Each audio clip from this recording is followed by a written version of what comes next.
is Takaro Apoi, the Margaret Mahy Family Playground.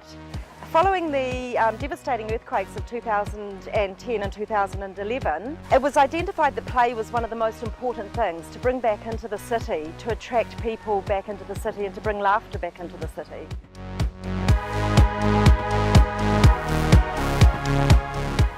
In creating a place for children, we always have to think about play value.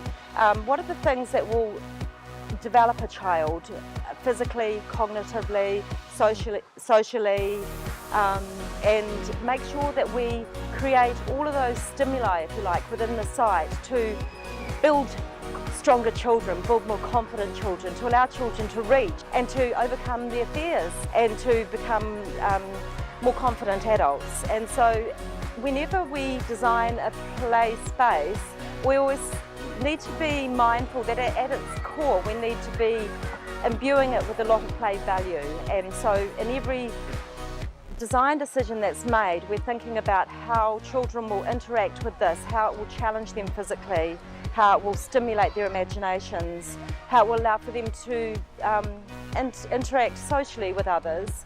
The other thing is that we need to create subspaces for people to escape as well and get into areas and have some relief, because places like this can be chaotic and overwhelming for people.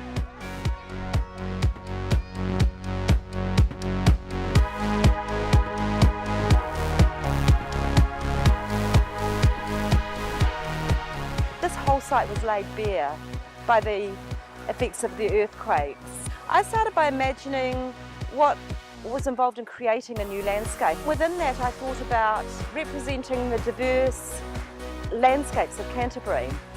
And so actually the site represents the wetlands, the plains, the Port Hills, the coastal edge. So throughout the site, the different play subzones, if you like, all are reflective of the different Canterbury landscapes. And I was inspired by Margaret Mahy, one of our great literary giants, if you like, and also Elsie Locke. Elsie Locke was a friend of Margaret Mahy's, and she was also a writer, an activist and a feminist. She was a real identity in this area.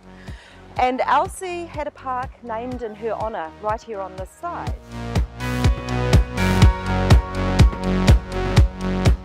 We also thought about how do we pay homage to the people for whom this park has significance. And I guess one of the things I'm most proudest of is how we achieved that. And that was through the story arc that's in the middle of the park. It's the heart of the park. And the idea of the story arc came about through a quote of Margaret Mahy's, which I'm going to paraphrase. She said that when she writes a story or reads a story, it's never the same as the story that is read or heard. She said that when a story travels from the writer or the speaker to the reader or the listener, it travels along an arc and it is transformed in that process. And it is transformed through the power of imagination.